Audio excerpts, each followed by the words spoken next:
What up, guys and ghouls, and welcome to a very exciting episode of Fright Mic. I'm Liz. I'm Sam.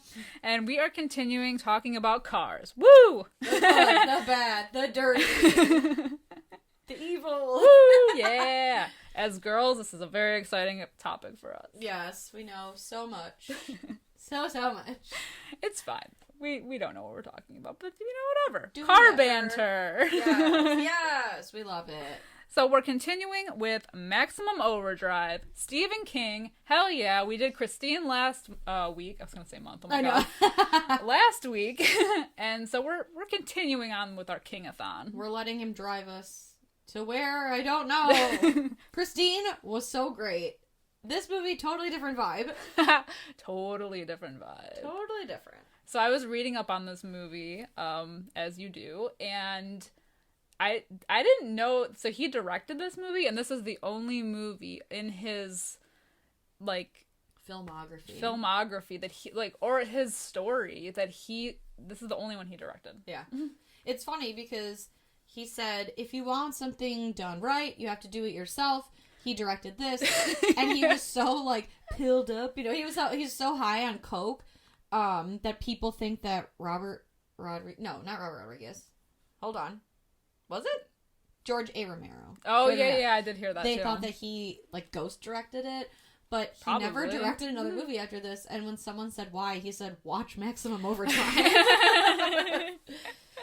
I wonder what it was about this story in particular that made him be like, no, it can only be me that does it. I don't know, especially because Christine is a great movie. Yeah. What about that didn't work well for Stephen King? That he was like, I gotta do Maximum Overdrive. Well, because this was 1986. Christine was, I don't remember. Hold on. I have it in my notes still. I'm turning the page. So, 1983. Okay, yeah. So this one came after. Yeah. So maybe he didn't have the confidence then, but he did now. It was the cocaine. Yeah, I did hear that it was cocaine. That he was like very much in like the middle of a serious cocaine addiction, and so most of this production, I heard it was a shit show, but he was like completely coked out of his mind. Yeah. Which I don't know for how long in his career he had been on coke, but maybe that explains why he has like such an affinity for things coming to life. Oh, maybe. Like in Christine, it's a car coming to life. In Maximum Overdrive, it's machines coming to life. We know what scares him the most. Right. In 1408, it's a hotel room coming to life. Inanimate objects and places. Right. Even Pet Sematary, it's things that are dead coming back to life. Like, so that explains why Romero was like, working on this with him because, well, allegedly. Right. He was on set a lot. Yeah. And they said that the reason they think that he ghost directed it was because a lot of shots in the movie resembled things that George A. Romero did. Like the editing style? Yeah. It's very Romero-ish. Yeah. That's interesting. Yeah. So like I said, this movie came out in 86, and it currently has a 5.4 out of 10 on IMDb. 15% on Rotten Tomatoes. Ooh, so the world thinks that about this movie? Just like Stephen King? Yeah. Luke loves this movie. Okay, so this was the first time I saw this movie. I had always known of it, but I didn't even realize going in that it was just technology in general that like came alive, and like, like the whole comet thing. I literally just thought it was about one truck. The truck that we always see with the Green Goblin face. I thought the whole movie was like them getting chased by this truck. I did not know that it was like a worldwide thing. It is so stupid. Of technology like messing with everybody. And it's like select technology. Yeah. Not all cars, but most of them. Particularly trucks. Yeah. Trucks in particular, there's a lawnmower. Yeah. I don't know, there's that woman hanging out of the window of her house. There's a lot of was she killed There's by? a lot of people hanging out of their cars. Right. Even the dog. There's a dog. I know. And with a robotic, like, or a remote control car. Yeah. Like, what the fuck? But there were so weird. many cars that they passed where they were just sitting. Yeah. And we saw one plane, but, like, we didn't see, like, it's not like they showed multiple plane crashes, and I mean we get like the bridge opening, but like there's just so much technology, even though this was 86. Yeah. And it's clearly not as much technology as we have now, but Right. still, it's just, they were kind of like, yeah, well, these things are going to come to life, but forget the blender. Only interesting things. Right. That could be a potential creative death. Right. But even, like, not even so much that, because the vending machine. Yeah, the vending machine. And, like, the fucking turkey carver, what is the electric knife, yeah. Why? So that's the thing, too, is, like, upon watching this movie, I laughed. Oh, like, yeah. at several scenes, and I didn't know if I was supposed to be laughing. Like, I didn't know if it was supposed to be, like, serious or not, because I kind of think this is a horror comedy in a way. But I also don't know if it's just so ridiculous that, you know...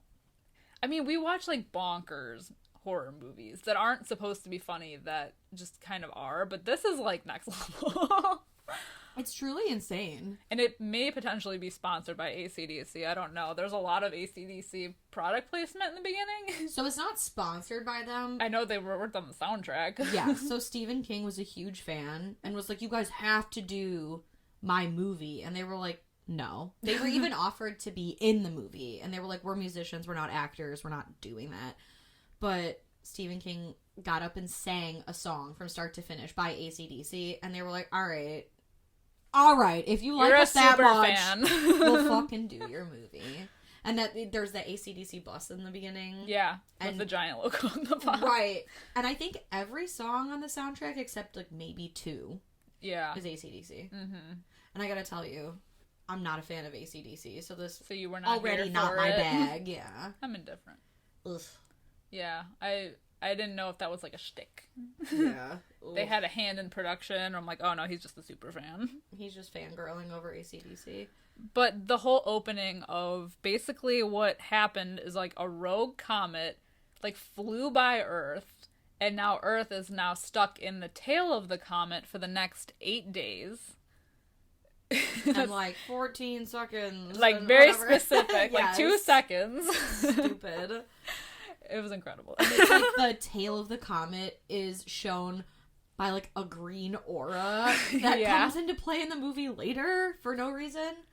Yeah. They're like, whoa, look at that green gas. I feel like our technology by this point in like the late 80s was advanced enough, but they chose to go with something that was just like a green haze. Right. Well, it's so funny to me, like movies from the 80s and 90s specifically were just so scared of technology, like Chopping Mall with the robots, and this movie with the cars, and there are so many, and I think it's like it's like Y2K. Yeah, you know, everyone was so scared. Everyone was scared of advancing technology. Oh yeah, I didn't even really notice that. I mean, I noticed it when it was Y2K because everyone's like, "What's gonna happen? Everything's gonna reset. It's gonna be a zero. Things are gonna explode." Skynet. Judgment Day. Right. But yeah, no, I didn't notice that. There are a lot of movies based off of like haywire technology taking over the Earth around the like 80s to 90s. Like Death Spa, I would even say is kind of one of them. I mean, Terminator, since we've already quoted it. Yeah, like so many. Yeah. It's interesting. Very interesting. They should do that now, I feel like, because there's even more technology now. Well, now it's like Black Mirror. Ooh. Well, I was gonna say, so that's actually something I wanted to talk about, too. This movie, I feel like, would make a really good, like, Twilight Zone episode or, like, Black Mirror episode. Because, like, it is kind of long. I'll say that. It's not even, like, it's an hour and a half, but some parts just feel kind of long. And I know it was based off of a short story, but if this had, like, been cut down to, like, an episode of a show, I feel like it would have been really interesting. I'm sure that they've had that. I know Black Mirror does plenty of technology things. Yeah. But super interesting. It had that vibe, though. It's true, yeah. I have the same, like, I totally agree with you. If this were cut down to, like, 45 minutes to an hour, it'd be a lot better. But it's interesting because this was a short story that they made into a movie and it didn't work. 1408 is also based on a short story, but they made it work. At least in my opinion. Yeah. I think 1408 is such a better movie than this. And they have the same, I guess, like, length of material. It's a short story. But Yeah. some, like, I think an idea like this is best left short. Yeah. Whereas, like, with 1408, yeah, they did more things with it, which is funny because they had a smaller cast of characters and they were limited to, like, essentially, for the most part of the movie, one room. Right. You know, this... They could show you what's going on in a lot of places, but they choose to focus on a diner specifically, and it Off just the does side of a not work. highway. Yeah. And nothing really comes of it. Yeah. You know? And that's the thing, too, is it is a worldwide thing. And I think they allude at the end of these... I know we're jumping around, but, like, they allude to the fact that these are, like, the only survivors, basically. Which makes no sense. But we don't get to see anything else happening. Right. And, how, like... So, again, I'm sorry we're jumping around, but the end, it just drives me nuts because they're like, yeah, just it was like something like 2 days after the event, you know, where they escaped to this island where there's no technology. How do they know about this island, and yet no one else knew about the island, and no one lives on the island? And how come they don't show anyone anywhere else? Like, literally no one except for this ex-con and a hitchhiker and just like a ragtag team of people. Yeah. No one else. The world's smartest people, the president. Like, no one survived except fucking, like, Charlie Sheen's brother, Emilio Estevez. What? I don't know, man. I didn't like that. It is interesting. Yeah. I think that was the point. It was a short story, so we were only supposed to get a glimpse of this small group in particular. Yeah. But it's such a large idea to have, so I think that's probably why he was like, I'm going to make this a full feature. But if they wanted to do that, like with 1408, expand upon that more so that you get enough for a full movie instead of that. That being said, though, I still had a lot of fun with this movie. Oh my god, yes. I laughed, like, out loud a few times. Just like off the bat, I mean, so Stephen King usually does like a little cameo in his movies, and he did for this one. He's right in the beginning, the ATM guy. Can't miss him. I love that, the ATM calling him an asshole. Yeah, honey, could you come here a minute? This machine's calling me an asshole. I like how the machines get their own personality. Yes. I just like asshole, asshole, asshole, asshole. You're an asshole. You are an asshole. You are an asshole. And I actually liked the bridge scene. I thought that was interesting. I didn't expect this movie to be... So it wasn't necessarily, like, gory in a way, but it kind of was. It was more gory than I expected it to be. Yeah. I don't know what I was thinking. I think that probably the most gore is, like, the baseball scene and the scene where Deke is kind of riding around his bike and you see all, like, the bodies everywhere. Yeah. Other than that... But and that's something I don't. I'll wait till we get to that part. But okay. like just the bridge part alone, I just thought was interesting because, and that was like it almost had like a comedic element to it. I feel like because people were like flying out of their windshields. Right. Like literally, this woman just like falls through, and then things are falling because the bridge is going up because the technology has taken over, and all these people are on the bridge, and they're all falling. And the one guy, I feel like if he had gotten out of his truck, the one that falls through, he would have been fine, but he stayed in the truck for some reason. Yeah, I don't know. And just people falling through windshields and like barreling down and just, I don't know, it's so goofy. It's wild. It's a good way to open the movie, but then I feel like nothing else is that exciting. Well, yeah, because then we go straight to the truck stop. Yeah. The Dixie shop. The Dixie Boy? Dixie Boy, yeah. The Dixie Boy truck stop where we meet Emilio Estevez, who's like an ex-convict trying to get his life back together. Yeah. And the only place he can work is this place. And doing they whatever. force him to pick up more hours. Which is so relatable. I love when he said that. So you want me to work 9 hours, but you only want to pay me for 8? Oh, I've been there. Absolutely. Oh my god. So relevant to this day. Yeah. I can't. But even that has like some fun kills. Like the arcade kill. Yeah. In the truck stop and the electric knife. I guess that's pretty gory because it goes like in her arm. I do love the little thief in the arcade when it starts spitting out all the cigarettes and he's like, oh yeah, the loot. Yeah, exactly. And then he gets electrocuted by some weird arcade game. Maybe Polybius. Who knows? Yeah. I don't know. Yeah. And then we cut straight to the baseball field, and they were not afraid to kill these kids because the soda machine goes haywire and starts like spewing soda cans at the coach. It hits him in the balls. Yeah, which kills him. Yes. He gets hit square in the head. Oh. And then it's like spewing out onto the field, so everyone's running away. But it does like kill, because when the one guy, the little boy, is like trying to like army crawl his way through the field, you just see like a litter of like kid bodies, and then the roller, yeah, the roller comes. Yeah, it's a steamroller. I think it's a steamroller. Yeah, maybe it looked like a bulldozer. I guess there was a take of that they had to take out of the movie because ratings MPAA. Or whatever shit. Right, but like the kid's head fucking exploded, like, and it was like super bloody. He straight up got run over. Mm-hmm. You see it from the perspective of the kid, basically, like right in front of him. It's like, whoa. This was kind of like the 80s version of that scene in The Dark Knight Rises with the football field. And it's all disintegrating, but it's like not as cool. Yeah. You know, it's like really tame. Yeah. Except for the kid, of course, getting literally steamrolled.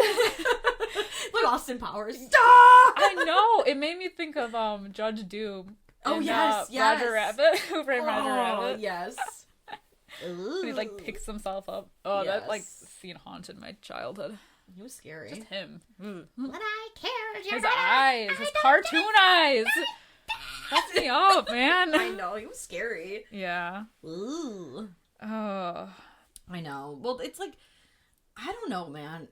Seeing the stuff outside. So Deke's dad is at the diner. And so Deke rides his regular non-motorized bike to get away from everything. And he's essentially trying to make it to the truck stop to make it to his dad. Yeah. And along the way, we see a little bit from his perspective and like what's going on in the neighborhood. And we also are introduced to two newlywed characters, Curtis and Connie, whose voice... Lisa Simpson! Oh my god. I know, she was quite possibly the most irritating person in this movie. Yes. Although I did think it was creepy the first time we are introduced to Curtis and Connie, right? Yes, I thought the same thing. I know what you're gonna say. When she was like, you have to pull over, I have to pay. And he's like, can I watch?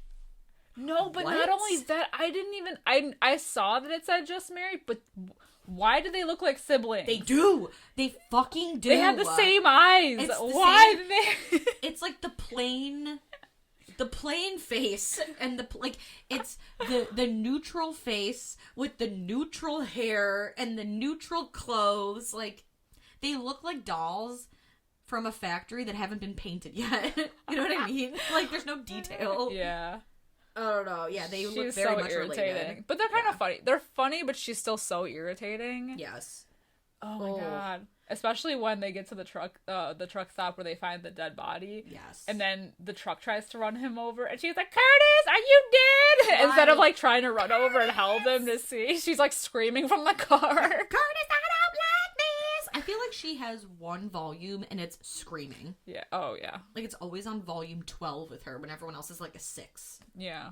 Oh yeah, she's screaming when people are right next to her. Right. She's irritating. Yeah.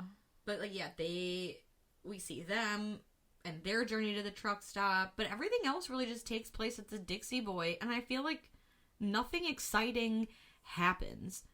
Brett, who's a female, is a hitchhiker trying to go to Florida, and she's hitched a ride with a Bible salesman. The Bible... Wait, I need to talk about the Bible, because that was my first laugh out loud moment. The Bible salesman that's, like, trying to pitch, I think it was, like, one of the waitresses and, like, the cook or something. I don't even know. Yeah. That he was in the booth with them, and he's trying to pitch them, like, you need to buy these Bibles. It talks about, like, the beginning of times and the whatever. And $9.95. And he's like, oh, take the righteous path, the almighty, blah, blah, blah. And then, like, he sees somebody hitting his car, or, like, the truck hitting his car. And he's like, son of a bitch. And the waitress, like, gets in his way. He's like, move, bitch. Get out of here, you stupid son of a bitch. Oh my god, yes. I fucking love that. And he's like, get out of the car. Got you coming in like a man, you stupid son of a bitch. Incredible. But then he does get hit. He does, yeah. And we do think he's dead.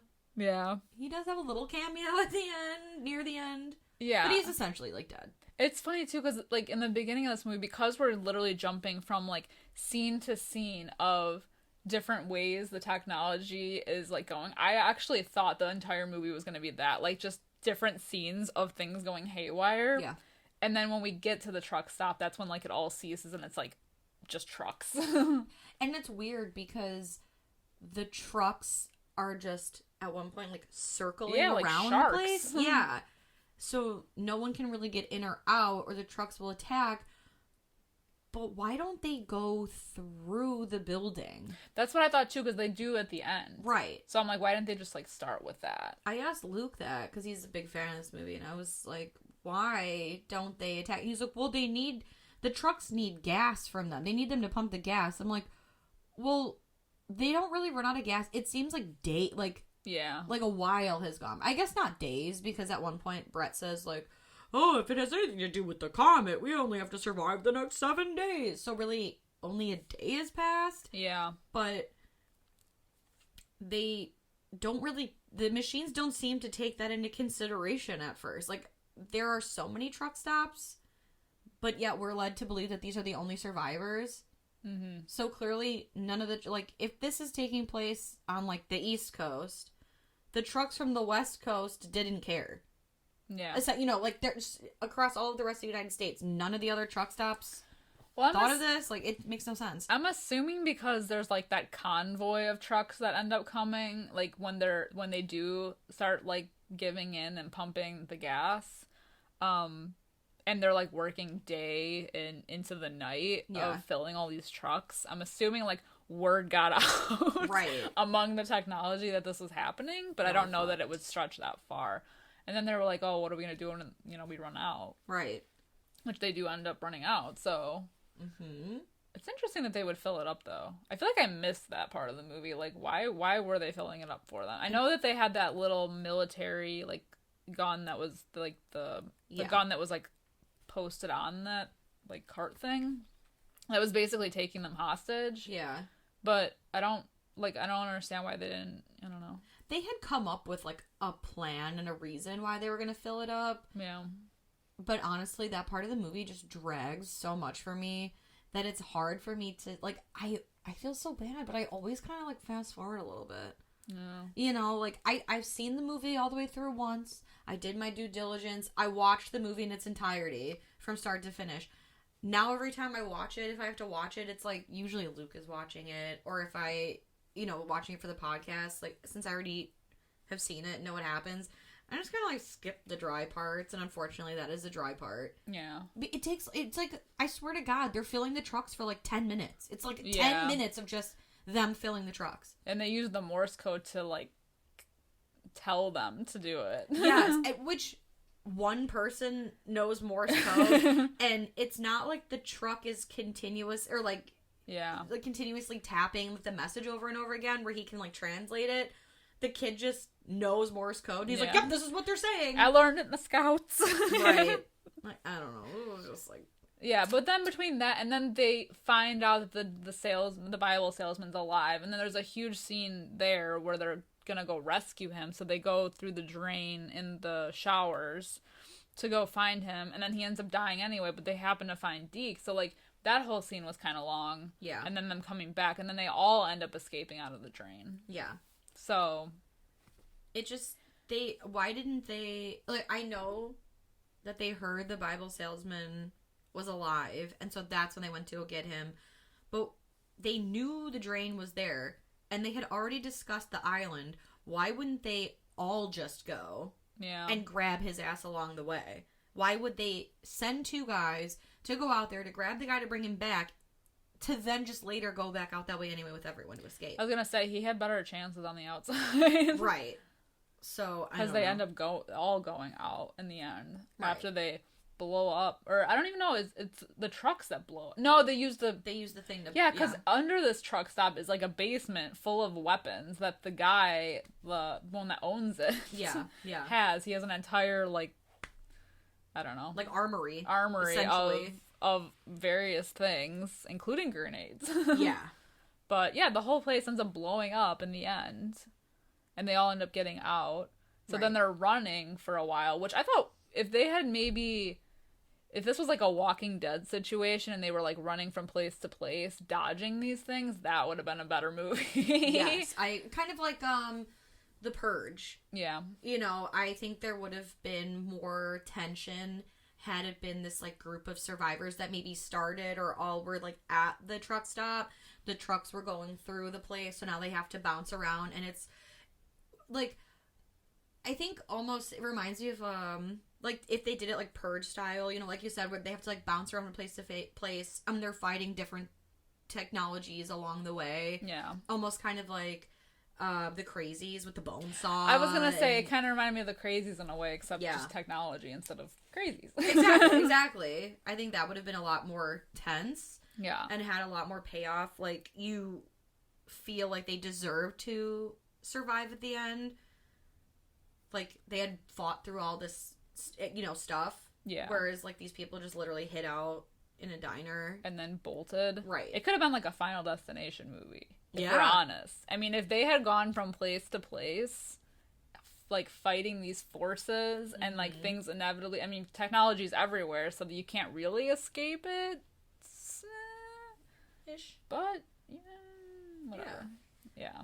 Like, it definitely would have been cool had they done, like, a Walking Dead, or even, like, Dead Rising, like, the video game, like, where it's just goofy things with technology, and they have to, you know, like, I don't know, they had to fight, like, a giant animatronic bear or something from, like, a toy store, or, like, you know, whatever. And they clearly had the idea for it, too. Like, they had all the ideas that they smushed in the beginning. Yeah. And then, like, didn't do anything with at the end. Right. It's kind of like people's gripes with The Purge. Mm-hmm.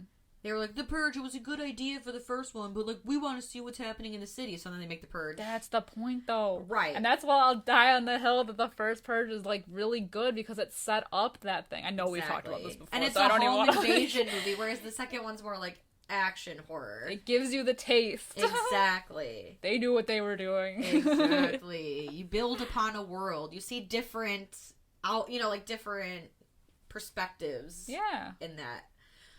I know, we've talked about that. We did episodes on that. Go listen to the Purge episode. Yeah. But, yeah, I think it would have been a lot better had they chosen a director that wasn't coked out of his mind. Kept it a little shorter. Love you, Stephen King. Right? Kept it a little shorter, a little cleaner. Yeah. And maybe focused on some of the fun things that they could have interacted with, rather than all just hiding at the Dixie Boy and having trucks, like, just circle around. Yeah. Honestly. Because otherwise it's, like, a very boring movie. Yeah. I mean, there were interesting things that happened in it, but just, like, that portion in the middle is where it, like, kind of dragged a little bit for me. But...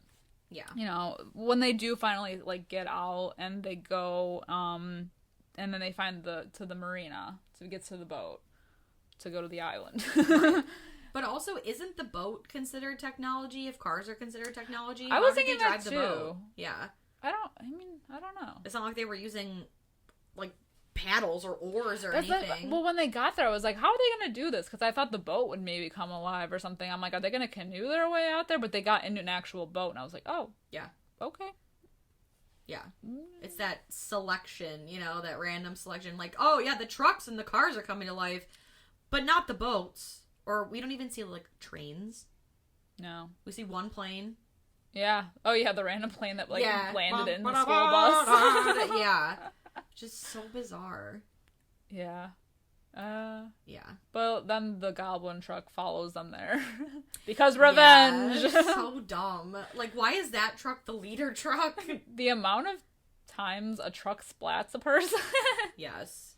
With, incredible. Like, no... just whatever. How did he not, like, that's the other thing. How do you not hear a semi coming at you? They're right. loud. They're so loud. It's the diesel, you know. Yeah. You can smell the diesel coming if you can't hear it. Like, if you're deaf, you can at least fucking smell it. You're trying to convince me that truck snuck up on that guy and ran him over? Absolutely not. He turned on his engine. Yes. That alone would have given him away. Yes. Ugh. I know. Just ridiculous. The whole premise is fine, ridiculous. Though. It's fine. Oh, yeah. I don't know. That's the thing about this movie. I feel like there's not really a lot there, and I don't have a lot to say on it. we said a lot. We did. I just, what else is there? You know what I mean? Like, killer cars. I think the idea of it just being expanded, you know. Yeah. Like, this is a movie, I don't necessarily think we need a remake, but I would be curious to know what they would do with the remake. Final Destination. Right? Technology edition. Yes. This is a movie where, like, you can't escape it. I would be curious. I would go see a remake of it. Yeah. Is it necessary? Absolutely fucking not. Would I see it? Yeah. Yeah. Yeah, I would. Yeah. You know, just to see if they come up with it. Because obviously technology has advanced so much since 1986. That's It's true. been almost 30 years? That's the thing. Is it 40? Almost 40 years? Yeah. I know. Almost 40 years. Yeah. So. Close. But yeah. Right. It's a lot. Yeah, so. Interesting. You could get creative kills. You could get a really definitely more. That was my favorite part of this movie, were the creative kills. I know. They needed more. They did need more throughout.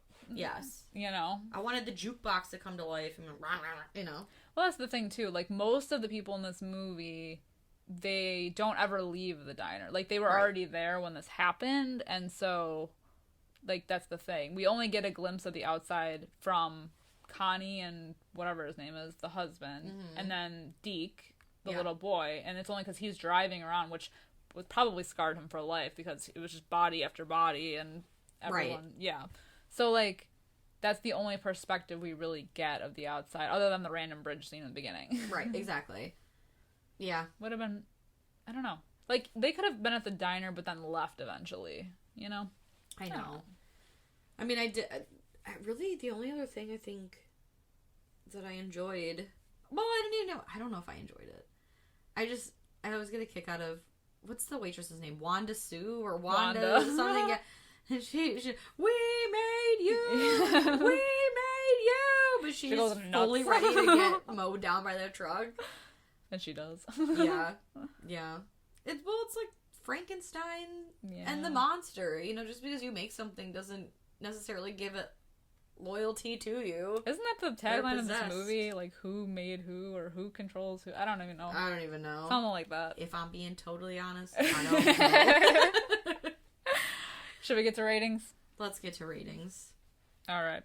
Sam? Should I go first? Sure. All right. I'm giving it a 2 out of 5. 2 out of 5! Woo! 2 out of 5. I honestly wanted to score it lower, but oh, damn. Some of the kills were creative, and I did laugh a little bit. It's a goofy ass 80s movie. Yeah. So 2 out of 5.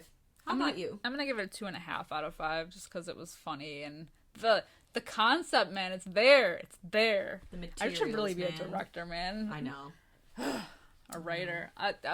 You'd be great at it. I got a whole world in my brain that I can't get out of. Absolutely. I'm trapped. No, it was fun. Like, the parts that were fun. I laughed. It was goofy. You know, but like we said, it kind of dragged a bit at parts, but it was just so goofy and bonkers. I think it was intended to be that way, so I was right to laugh, maybe. I think so. But in the end, you know, whatever. Yeah. Unfortunately, intentions do not a good movie make, and this is what we got. Yeah. Give me a remake. So there you go. Yeah. Like I said, I'll watch it. But that is just our opinion. Let us know what you think of Maximum Overdrive. Do you love it? Do you hate it? Do you want a remake? Maybe. You can let us know on Facebook, Instagram, and Twitter at Fright Mic Podcast or Fright Mic Pod on Twitter. Also, if you're looking to hear more from us, head over to patreon.com/Fright Mic Podcast. We have bonus content over there, extra episodes. We got topics in horror that we cover. Mostly new movie releases. Yeah, we got a lot of stuff over there. So for just a few bucks a month, you can help support our show, keep us going. So head over there if you're looking for more. And then also, also, if you don't mind, you can find it in your hearts to throw us a 5-star rating wherever you are listening. We would truly appreciate that from the bottom of our cold, dead hearts. You might actually make it beat. Maybe. Like the Grinch. Yes. My heart might just grow 3 sizes that day. But until next time, I'm Liz. I'm Sam. Rest in peace.